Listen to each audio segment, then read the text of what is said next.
friends. Welcome back to the Old Fashioned On Purpose podcast. So it is the last episode of this season. I think it's season 12. We're wrapping it up today. We're going to take a couple week break after this, but holy moly, this season has been incredible. And I don't know if I'm allowed to say this. It feels a little bit like saying I have a favorite child, but this just might be my favorite season ever. To date, at least. You know, we kicked it off with Rob Avis in that permaculture episode, which just kind of rocked my world. I'm still thinking about it. I'm still quoting it to people. We had so much ground that we covered, from soil to butchering to pork, to moving our bodies, to the super spicy Monsanto cancer trial episode. Just so good. I'm so grateful for the guests that I get to talk with, the people that this podcast has brought into my life. So just such a privilege to be here and able to present this information to you guys. And thank you for following along and listening. Also, speaking of guests, if you have a guest recommendation for me, or maybe you are a guest that would want to come on my podcast and do deep dives into a specific topic, I would invite you to head on over to my website, theprairiehomestead.com. If you click on the podcast tab up at the top, there is a form that you can fill out. You can either nominate someone else, and if you do, you can just ignore some of the questions, or you could nominate yourself and send me some topic ideas. So I'm really excited. We're already actually recording into the next season, because I like to be planned ahead as much as possible. So you'll love next season's guests as well. It's going to be good. But anyway, last episode of the season. So a few little life updates. Things are rolling along here on the homestead at the time of recording this. The gardens are in. We're still in that kind of early summer honeymoon period. By the time you listen to this, it will be midsummer. But right now, I'm really enjoying having the garden in, having it mostly weeded as much as you can be weeded, and just enjoying that peaceful lull before we get into harvest time. Also, I want to say a huge thank you to everyone who has pre-ordered my new book, Old Fashioned on Purpose, so far. It has been so well received, even though it hasn't actually hit shelves yet. It's not going to hit shelves until September 26th, actually. So more to come on that. But my publisher has actually been blown away at the number of pre-orders we've had. And I'm like, you know what? I'm actually not super surprised, because this homesteading community shows up. And I've been so grateful for you guys. So if you haven't pre-ordered your copy yet, I have a whole bunch of pre-order bonuses for you. If you go over to oldfashionedbook.com, you can get all of the goodies.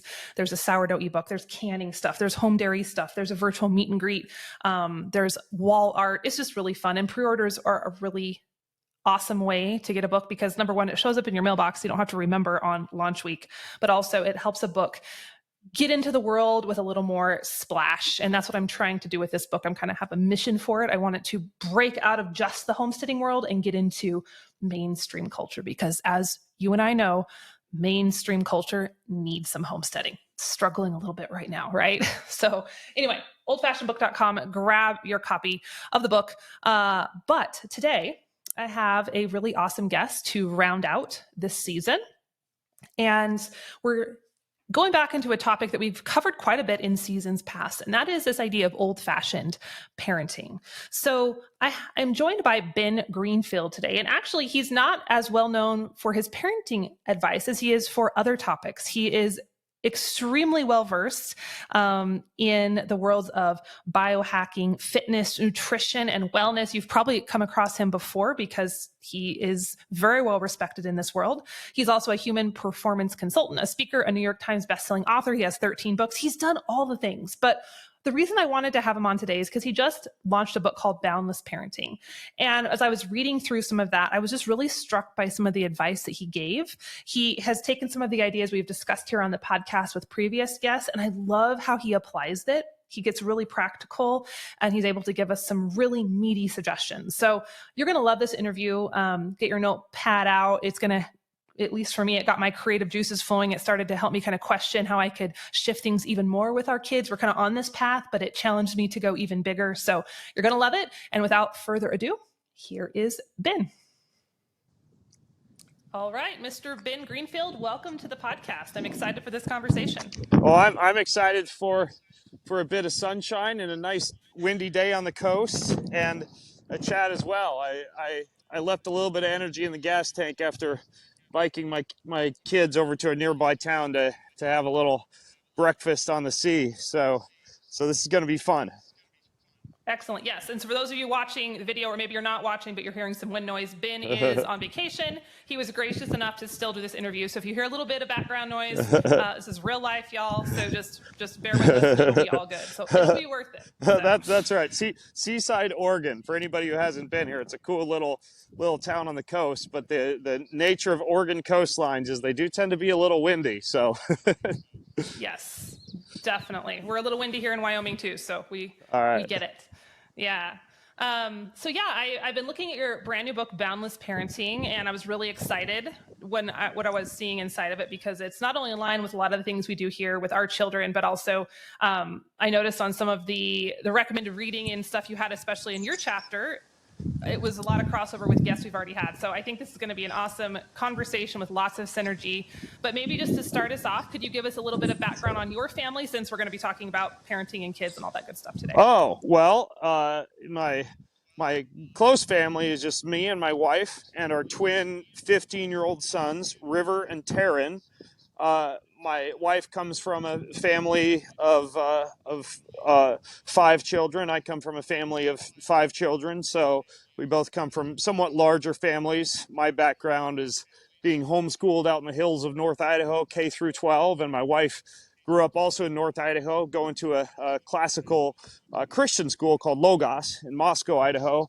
We met in second grade in Sunday school, and we're kind of like best buddies all through college, and fell in love our senior year and got married, and started a larger family at about 5 years into our relationship. And gosh, both of us we love kids, we love family, we love education, we love to talk parenting, and we don't have all the answers, but we love this journey. And actually, it's kind of funny, and probably another good reason that I'm out in the streets talking to you right now is we're at the annual Seaside, Oregon getaway, where my wife's mother takes every single one of her siblings and all their extended family, nieces, nephews, cousins, I think it's around 25 of us or so, and we all live in this tiny little 2-bathroom cottage. So we're definitely all about family, and it's certainly been top of mind for me the past few days. My sons are they're unschooled, which is a little bit different than homeschooling. It's not really a structured curriculum as much as we teach them through experiential education, excursions into the local community, tutors and instructors where we see fit and where they fit in. But largely, unschooling is kind of a matter of, again, not following a traditional like homeschooling curriculum, right? Because sometimes homeschooling is almost like a public or a private school, but it's done around the kitchen table, right? Like books and tests and quizzes and homework and the like. And that's kind of the way my own homeschooling education was. But unschooling is very loosey-goosey. It's more a matter of paying attention to your child's passions and interests and hopes and dreams and desires, and then structuring whatever experiences that they get at that point in their life around what it is that they're actually interested in, right? Like for my son's math curriculum a couple of years ago, they built a tree fort out in the backyard and learned geometry and woodworking and math and angles and things like that. Or for cooking and social studies, right? We're planning right now to leave for Italy next week on a family cycling trip. So there's been a lot of home Duolingo lessons or Duolingo language lessons, and cooking in Italian, certain objects around the house. And if you'll bear with me for just a second, I forgot to put my phone in do not disturb, so I'm getting some calls coming in. Let me do that just a second here. Okay, I'm back. Back to the Italian thing. So we're cooking Italian and speaking at dinner to each other in Italian and playing Italian games like Bang. And so the one thing to bear in mind with unschooling is, of course, when you use that type of educational approach, there are going to be things that your child may not express as a passion or an interest or a desire that is going to serve them later on in life. Like, let's say, if they decide to go to college, a college entrance exam, or certain elements of mathematics that, let's face it, most kids don't wake up in the morning wanting to learn trigonometry, but that might be a useful skill for them later in life. And so we do kind of tack on to the unschooling curriculum certain subjects that I think are just key good subjects for a child to learn no matter what. And that's largely, reading, or being able to digest large amounts of information at a relatively rapid pace, writing, or expressing one's thoughts clearly in both typing and written format, preferably something longer than 140 character tweet. I think long form writing is particularly Yes. an oft forgotten skill that is highly valuable, and I think will continue to be valuable. Arithmetic or basic figuring. Fourth, some element of logic and or computer programming. I think both fit the bill, and I think that games, card games, board games, etc., often fit the logic piece as well. And then finally, rhetoric, right? Like expressing one's thoughts clearly, persuasion, speaking, etc. So, in a nutshell, we've got twin 15-year-old sons. We unschool them. We pay attention to their passions and interests and desires, and provide them with as many hands-on experiential activities that could satisfy those. And then we make sure that no matter what, they're learning reading, writing, math, logic, and rhetoric. And that's kind of like how we operate things at our house. Yeah. I love that. I want to talk a little bit more about the unschooling approach, but really quick as a little side note, I'm also from Moscow. I was also homeschooled, and I went to Logos for a few weeks. Yes. What? Oh my! I'm sure. Yes, Well, I won't ask you how old you are on the podcast because it's rude and everything. But right. I'm sure you must have ran into my wife. Her family was the Case Bolts. In case you were familiar with ran into the Case Bolts at all. It sounds familiar, and I remember because my mom was really involved in the homeschool groups. I remember her talking about your mom. I don't know if they were like friends or they just like knew of each other, but it's small world. Oh, that is so funny! Wow. Yeah, good old Moscow. But yeah, so I've read a considerable amount on the unschooling approach. I really like Peter Gray. We homeschool our own children. I'd say it's more of a hybrid between homeschooling and unschooling. We definitely don't try to replicate the classroom. We do sit down for a couple hours each morning and do the things that you were referring to, the math, the writing, the reading. And I don't really think there's necessarily a formula for any family, so I'm not trying to create a formula, but I'd love to hear just what that looks like for you guys. I know you're more unschooling than I am. And how do you weave the math and the reading in, especially with a child who maybe, would rather be out building tree houses or putting together go-karts? How do you encourage them in those things that they might not naturally be drawn to? Yeah, great question. So first, any parent who decides to take this route needs to be comfortable with a lack of structure and predictability and no set hoops to jump through, right? Like we're very used to, especially if we, like you or I or any other parent, were educated in a private or public schooling traditional format, which kind of follows some of the old, German engineering principles of schooling, where you're trying to train a good factory worker who can put square pegs in square holes and round pegs in round holes and the like, and take good marching orders and play well with others. Well, that requires a certain amount of structure from a curriculum standpoint, rote test taking, homework, and demonstrable proficiency in certain chapters of a book or set of books, right? Like that's kind of generally how a homeschooling or private schooling or public schooling scenario traditionally is run. There are, of course, some exceptions to that, such as a Montessori education would be one example. But when you look at unschooling, it's much more loosey-goosey, right? There's not really like, a set of books from, say like whatever, Abeka or Veritas Press or something like that, and you're just as a parent opening up the books, and at the end of the day, hey, I've checked off this in math and this in reading and this in the social sciences book. We're good to go. School is over. All right, let's go to the park. Instead, with unschooling, the way we have it is every month we have a meeting with our sons, and we go over new things that they're interested in, right? Like be that glass blowing or wild plant foraging or a local camp or clinic they're interested in, or learning to cook with a new style of cuisine, etc. And then we have two people who help us out on the unschooling front. We have Darcy, who actually lives in Virginia, right? So she's virtual, and she takes all of the interests, and then she's very good at looking at the entire next 3 months and scheduling out certain days and finding activities in the community and also online that we can then plug into different days, that they then wake up in the morning and know that, oh, today I'm going to, at 11 a.m., go down to the local glass blowing place in Spokane and take a class for an hour. Or Monday, Wednesday, Friday at 4 p.m., I've got my tennis. Or Saturdays at 6 a.m. we've arranged for, a fighter to come up to the house and do a little bit of jiu-jitsu in the garage, right? And so the schedule is constantly fluctuating and changing based on those monthly meetings. But then in between all of those one-off activities that she's putting in, we then have regularly scheduled classes, and many of those are indeed online, although some involve tutors that we've found coming to the house, because I think that in-person, face-to-face, eye-to-eye interaction with a mentor is important for a human being to be able to interact with at an early age. But so to satisfy these other criteria, as far as like the reading, the writing, the arithmetic, the logic, the rhetoric, and some of the other core subjects that Washington State actually requires demonstrable proof that a child has actually studied, we fill in the gaps with tutors, with online classes, etc. Like they have an online mathnasium class 3 times per week right now. Although for the 3 years leading up to this, they had Ed, an old retired math teacher, coming up to the house 3 times a week to sit in the downstairs living room with them and take them through math. They have I think it's on Wednesday nights right now, a rhetoric, speech, and debate class that they go to. That's kind of like for local homeschoolers and unschooling families in the community for a structured rhetoric approach.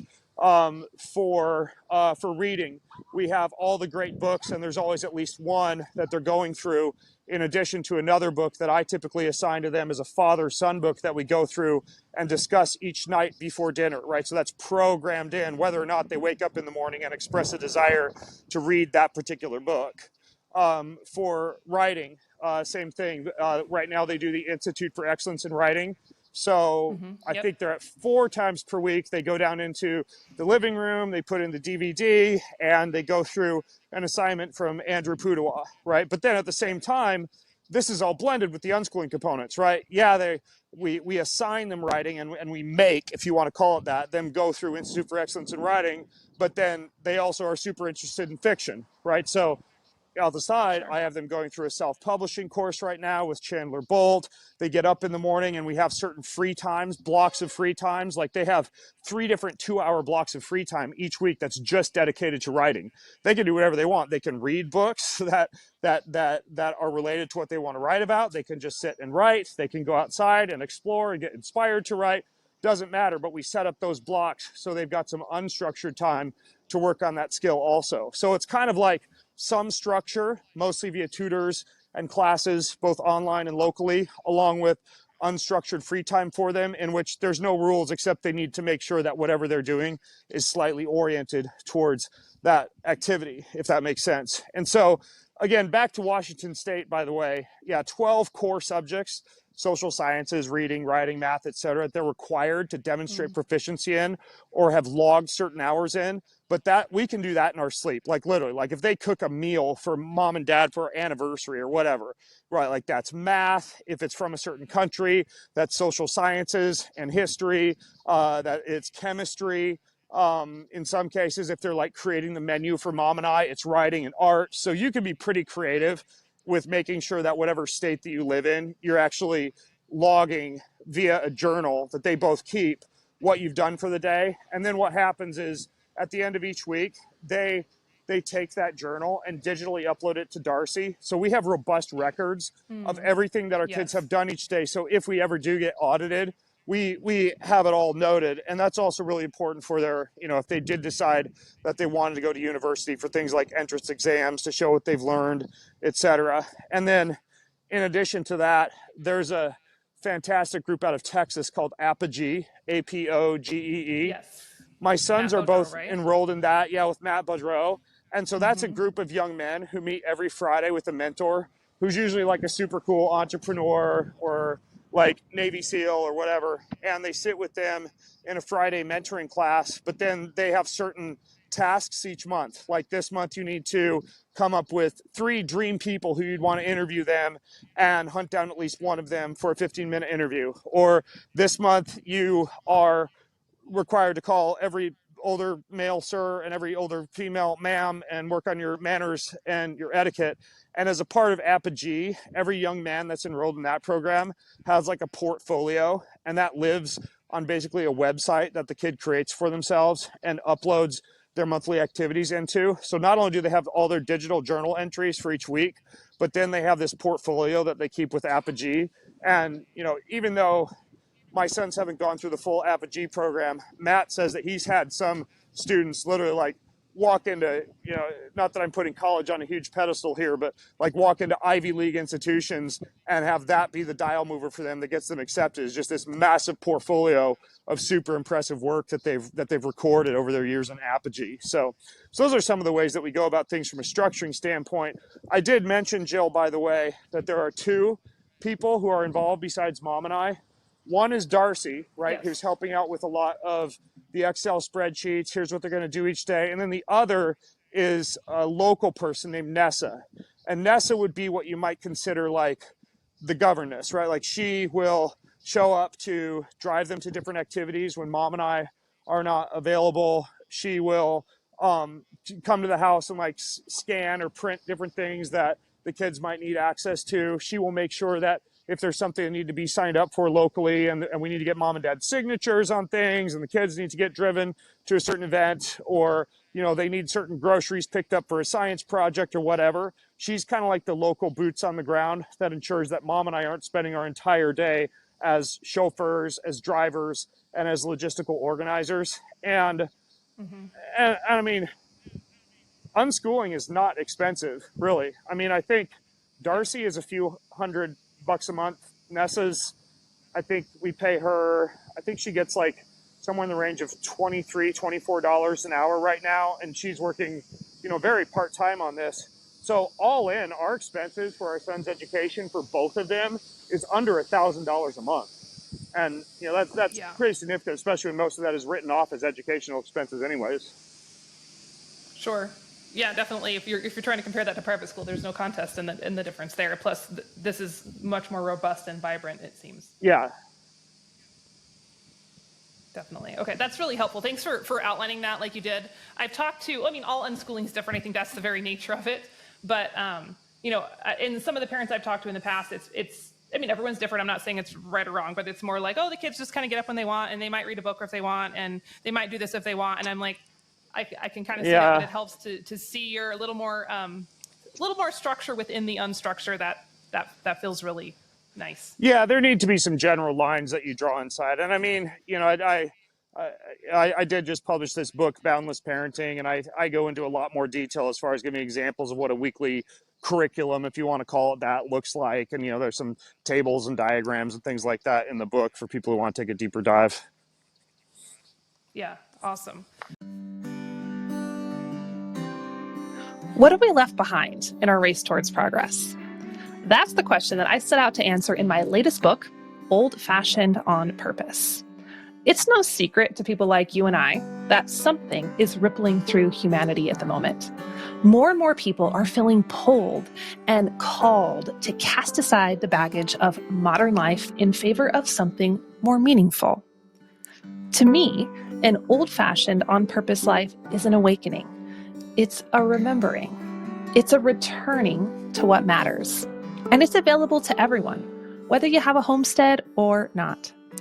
So the book isn't out yet. It's going to hit shelves on September 26th. But if you pre-order right now, I've put together a kind of outrageous package of bonuses. There's a never-before-seen sourdough ebook. There's home dairy guides. There's printable wall art, a virtual meet and greet, all kinds of stuff. And you can get that right away. So if you want to check it out, get all the details, head on over to oldfashionedbook.com. You can see the cover. You can check out the bonuses. And I can't wait for you to hold it in your hands. All right, now back to our episode.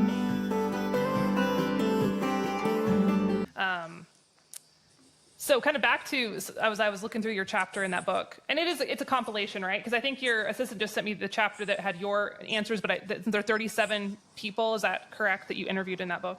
Yeah, the general premise behind that book is it's kind of like, I don't know if you read much Tim Ferriss, but he was probably the most notable example of a guy who kind of like crowdsourced a book in a way with titles like Tribe of Mentors or Tools of Titans, meaning that he knew he didn't have all the answers, but he stepped back and from a, what if this were easy type of approach, which is how he approaches and solves a lot of problems, how can I gather all this knowledge and practical wisdom without having to, go through all this myself, right? Because like in my case, my sons are 15. Who's to say they're not going to wind up in prison when they're 18? And I don't have the proven model, but via my podcast and a lot of my relationships, I know a lot of amazing parents who are entrepreneurs, who are pastors, who are teachers and educators, who are counselors, etc.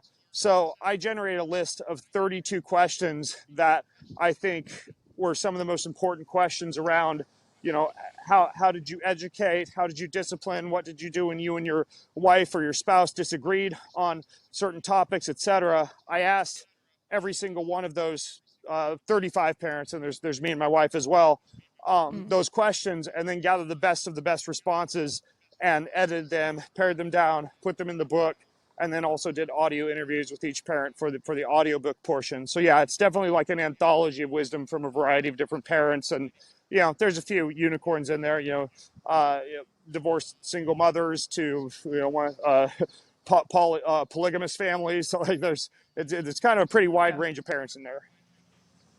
Okay, awesome. Yeah, it's really well done. I enjoyed what I read so far. So to shift gears a little bit, one of the topics that came up in your chapter in that book was you talked a lot about kind of this idea of natural consequences and letting those guide our children versus the helicopter approach that we see so rampant in our culture today. Can you kind of unpack that a little bit for the audience and explain how you set that up with your boys? Yeah, the general premise behind the love and logic approach is that you educate your child or children about the natural consequences of any decision, good or bad, that they might make in life, and then generally let them deal with the consequences after applying what you've taught them to their decision-making process. And this would be in contrast to what I would consider to be a less empowering, less education-focused approach that is heavy on discipline and heavy on no's and heavy on very strict rules, but it often puts a child into a position where they're simply being told no a lot or bossed around or commanded by the parent a lot with do this or do that or don't do this or don't do that, but they're not really actually learning a lot of the logic or the science or the reasoning behind why they're being told to do or not to do certain things. And so the idea here is that it's actually pretty easy as a parent to, not that I have anything wrong against spanking per se. We can talk about that later on if you'd like, but it's very easy to like spank a child or discipline a child or put a child on timeout or tell them, no, don't do this, because it's an easy way out as a parent to not need to educate or empower your child or have longer discussions with them about the reason behind, certain house rules or the reason behind certain things that you're telling them to do or not to do. So for illustrative purposes, let's say like screen time, right? Like a lot of families have screen time rules. We have 0 screen time rules. Our kids can play video games and hop around on screens and be glued to digital devices to their heart's content. However, I have very intentionally brought my children through different books like EMF that highlights, the effects of non-ionizing radiation on a child's developing brain and nervous system.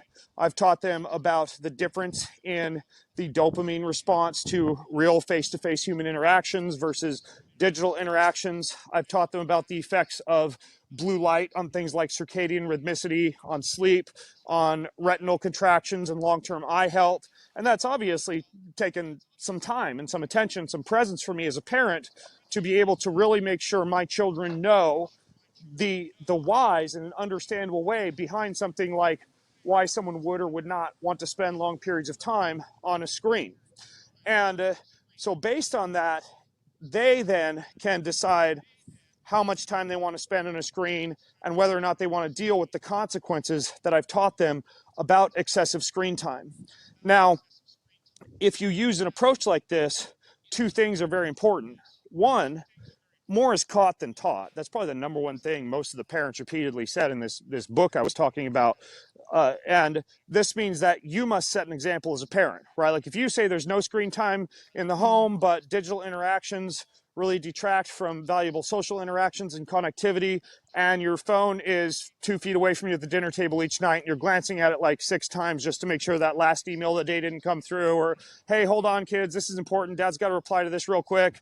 I'm not scrolling an Instagram feed. I'm just taking care of a work thing. Whatever your excuses are, your kids notice that. And then when they have downtime or they eventually have their own device and they're at the dinner table, they know that that's an option, that it's there. And we know based on research that even the mere presence of a phone on a table detracts from social interactions, whether or not you're interacting with it. And so you have to set a really good example as a parent, right? You teach your child about the benefits of physical activity, movement, Pomodoro breaks, and exercise, but then you make sure they're not witnessing you sit for 3 hours slumped over in the living room on your laptop without getting up once. And you make sure that you announce loudly when you're headed down into the basement gym to work out and invite them to join along with you. And, it's kind of funny because, like, for me, it's every 30 to 45 minutes, I'll do 100 jumping jacks or 30 push-ups or whatever throughout the day. And rather than doing them in my office, I'll intentionally go up to the living room, right? Because I have a home office. They're unschooled, so they're home a lot of the time. And I'll literally go in the living room and I'll be bouncing around doing jumping jacks and shouting upstairs to them in their bedroom, hey, I'm doing my Pomodoro break. Anybody want to join in? Right. And so that's much better than me simply telling them they need to move, but them never seeing that as an example. So first, you got to set an example. Second, you need to make sure that for any activity that you're encouraging them not to do or to limit, you provide a lot of fun alternatives, right? Like if your backyard has an obstacle course and really fun swings, and like ours, bocce ball and cornhole, and a little miniature pickleball court with the lines that I painted in the driveway, and a closet full 100 different board games and card games, there's a lot of fun alternatives that my children can turn to instead of screens. And that's really important, is that you provide really fun alternatives. And that, again, back to the more is caught than taught. When I have downtime, I'm strumming a guitar, I'm throwing a beanbag into the cornhole, I'm out hitting the pickleball against the garage door, and I'm demonstrating to my children that there are things you can do in your downtime besides just scrolling through a feed or spending time on digital devices. And so you could say this for, I gave you exercise and screen time as examples, Jill. You could say it for gluten, right? Yes. There's no rules. You're not allowed to not eat junk food in our house, but my kids know about vegetable oil. They know about high fructose corn syrup. They know about artificial sweeteners and colors. They know about even something like gluten and its effect on the neural system and the potential for neural inflammation.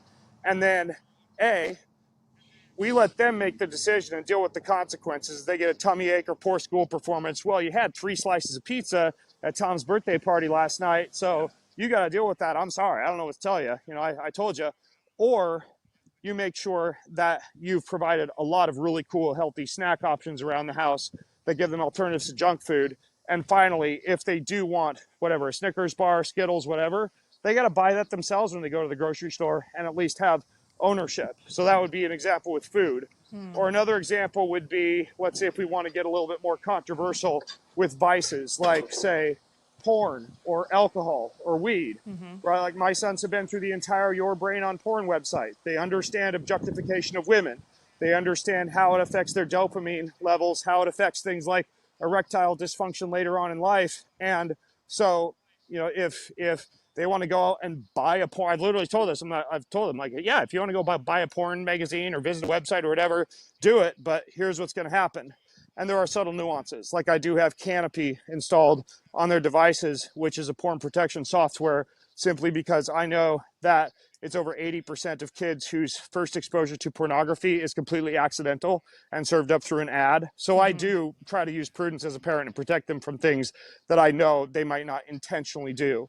Alcohol, right? Like I've educated them heavily on the effects of alcohol on a growing liver, on a developing brain. And when we have a new bottle of wine that shows up, or dad comes home from Portugal recently and brought home some port, we give them a little bit at the table and say, here, taste this, here's the notes, here's the floral, here's the aroma, here's what this tastes like, here's a Bordeaux versus a Cabernet. And so wine isn't some hidden forbidden fruit secret topic that only adults can engage in. It's instead something they understand and have a healthy relationship with.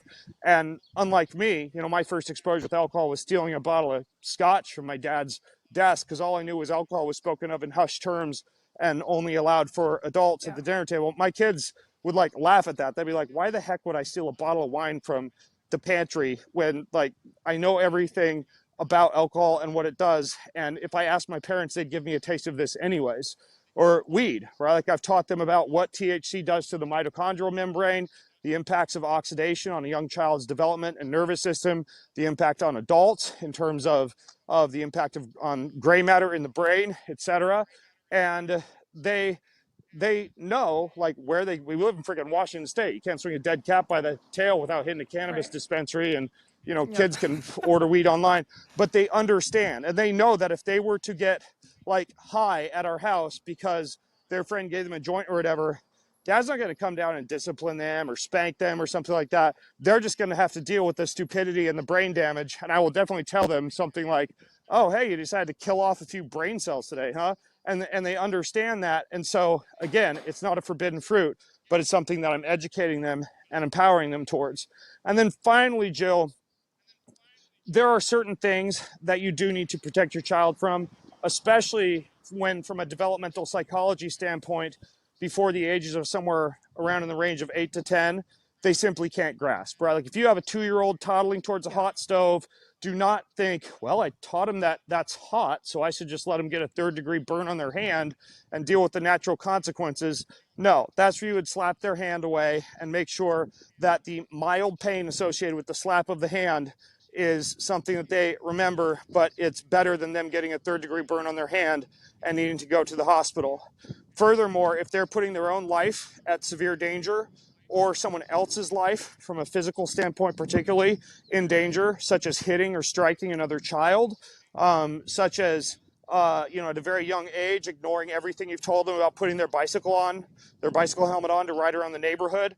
There are certain situations where I do feel, from a spare the rod, spoil the child standpoint, something like a spanking could be appropriate. But those would be when they're actually doing things that are putting society or themselves in some pretty significant danger. And then those are the times when, in the past, I've resorted to spanking as a last resort. And even that, if you were to spank, you need to be very careful as a parent to ensure that your own emotions and anger are not involved. And anytime you can have the luxury of stepping away and giving yourself time to let the emotions come down and assess from a real logical, rational standpoint whether or not a spanking is appropriate, and waiting an hour or whatever to make sure that you've really thought about that punishment and then doling it out.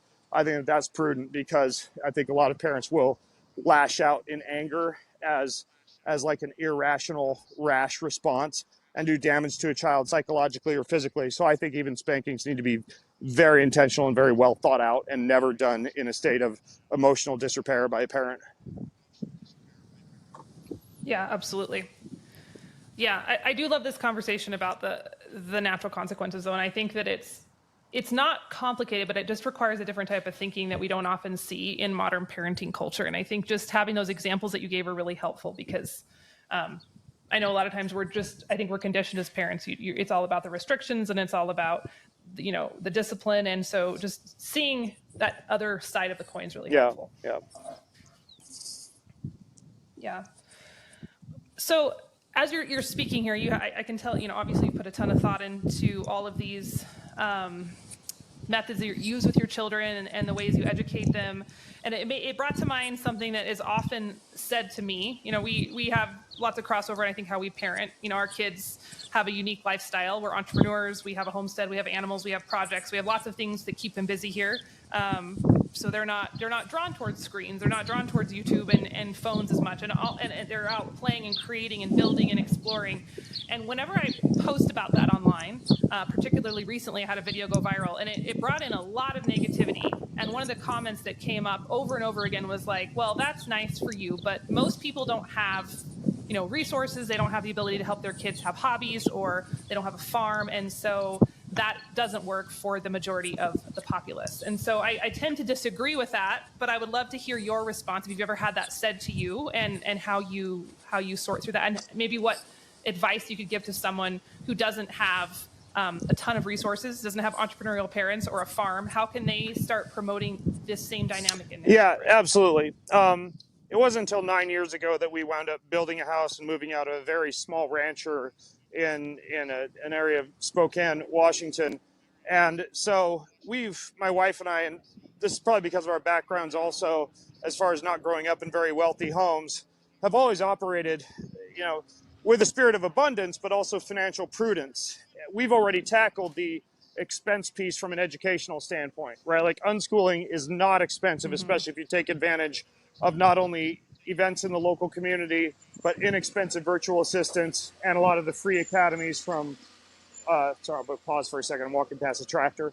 Take advantage of a lot of the free resources like, Khan Academy or Michael Saylor's website, et cetera. Like the expenses piece from an education standpoint in our day and age, that's just a total non-issue. This tractor's like following me. Just a second. Following you. I'm gonna turn around and walk the other way. And so Okay. he's stalking me. So the education expenses, like that's a non-issue.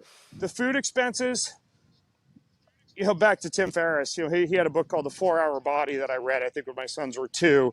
And there's a couple of pages in that book where he's got like 30 different variations of scrambled eggs. Like here's the spices to make a Moroccan. And, then you add a little nori and some dulce and kelp and, some sardines or whatever to make it Japanese. And here's how you do them with Mediterranean with thyme and rosemary and oregano, etc.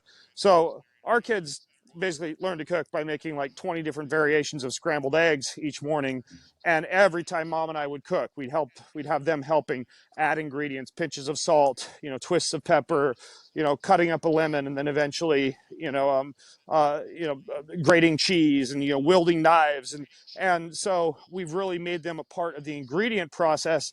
And they've seen as a part of that mom and I, we're going to make a salad. We go out in the backyard and we'll like forage dandelion and give that a wash and have that be a part of the salad along with a couple of flower edibles and maybe some wild mint or nettle that we harvested on a hike, right? And we do a lot of just like, small cold water fish that are super affordable, like sardines and anchovies and mackerel and herring from companies like Wild Planet. And we cook from scratch, with just like whole wheat flour and baking powder and salt and a little bit of sugar and some oil. And so, our food expenses are rock bottom. Our education expenses are rock bottom. We recognize very early on that a child really doesn't care if they're on some luxury getaway beach in Thailand versus a local park with their parent throwing a football around or a frisbee or sitting down in the living room playing a massive game of Monopoly or some other game. Like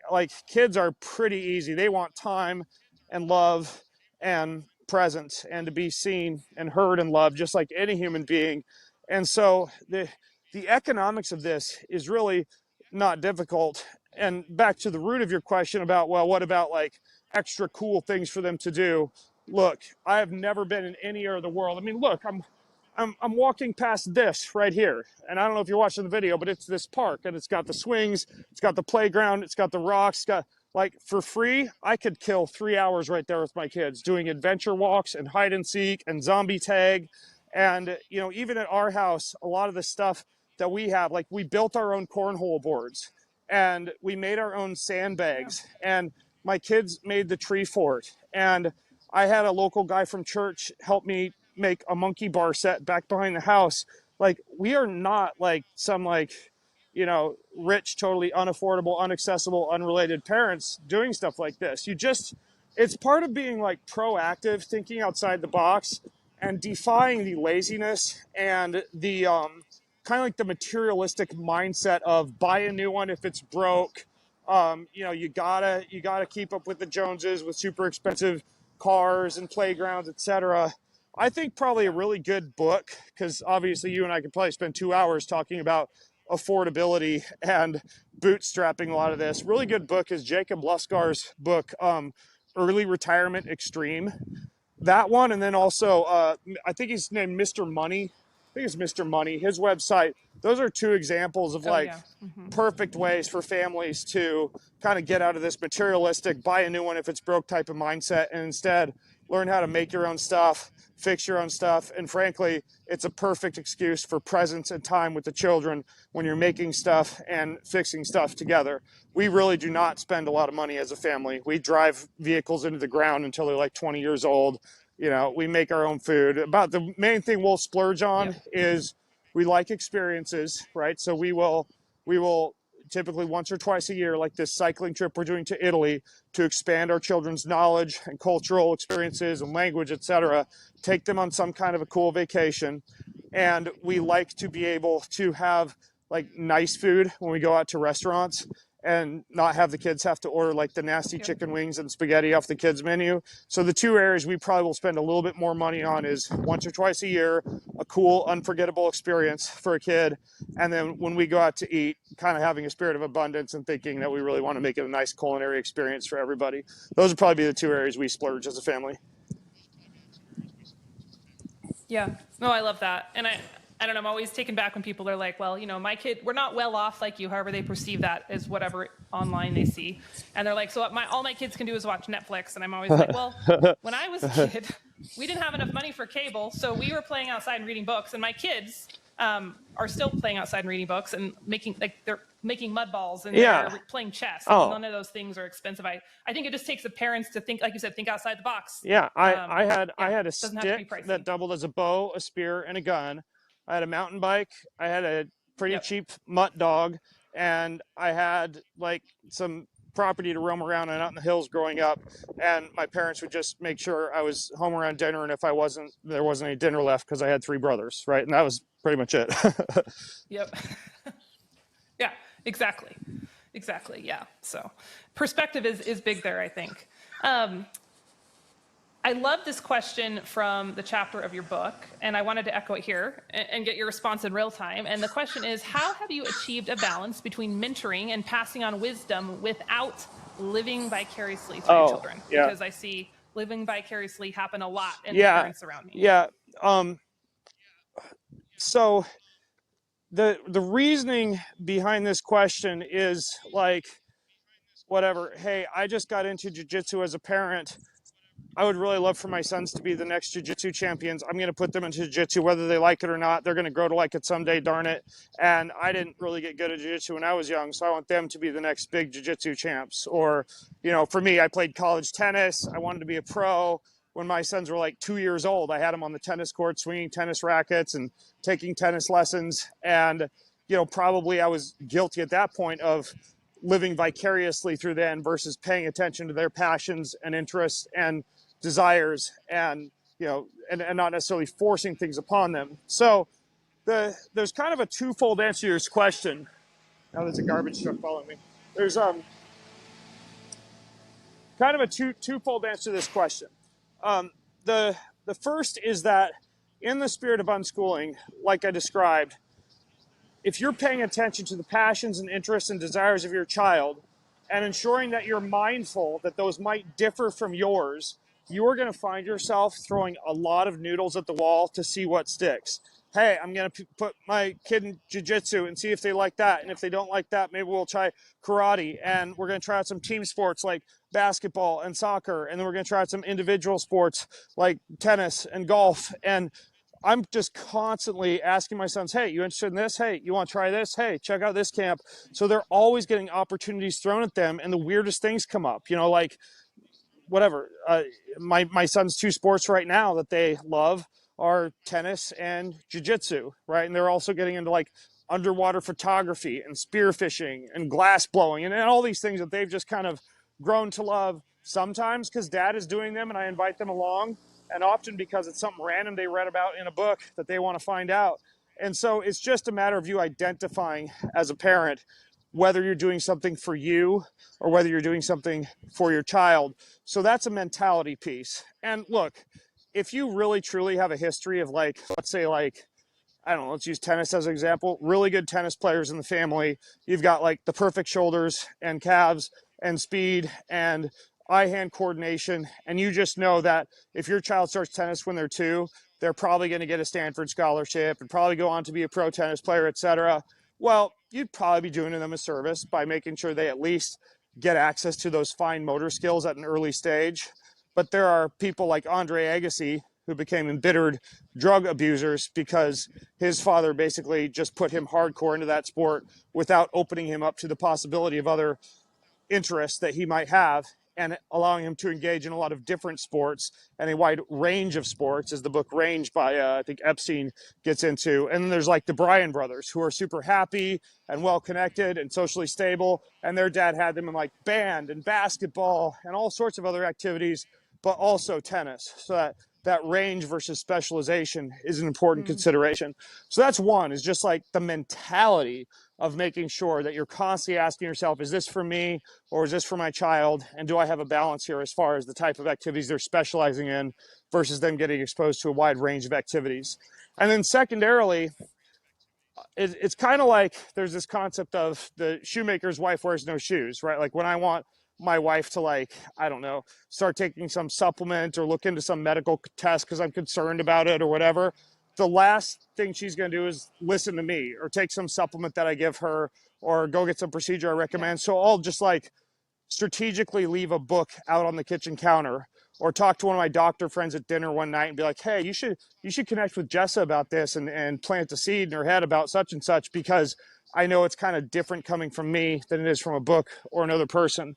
And the reason I bring this up is with River and Taryn, I'm constantly reading books that I think, gosh, my sons would really benefit from this information. This entire anthology in my library, there's so much in here that would really help them as human beings. And this is all information from a financial or a fitness or a nutrition or a relationship standpoint I wish I'd have learned when I was their age.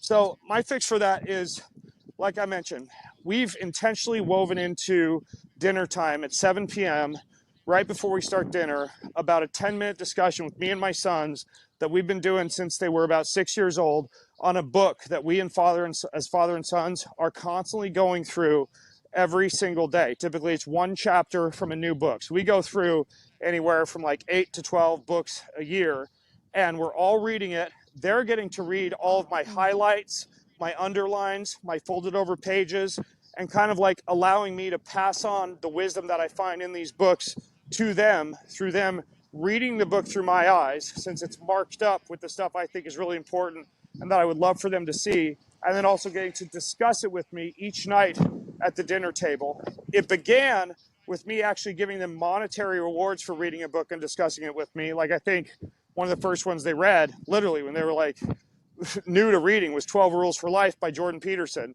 And I gave them both $80 if they could get through the book in a month and write me a 3-page book report on what they'd learned.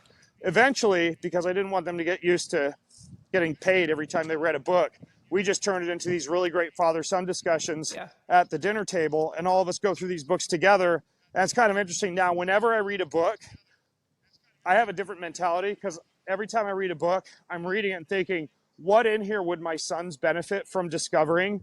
And I'm constantly highlighting in Kindle or underlying in a real book and folding over the pages the stuff that not only I think is important and we want to return to, but the stuff I know that my sons, once they eventually, inherit my personal library or go through that book along with me, are going to benefit from. And so I'm kind of like passing on wisdom to my children through the literary mentors that I'm already discovering myself, because I love to read, each week. And we've just systematically worked that into every single day of our existence, if that makes sense.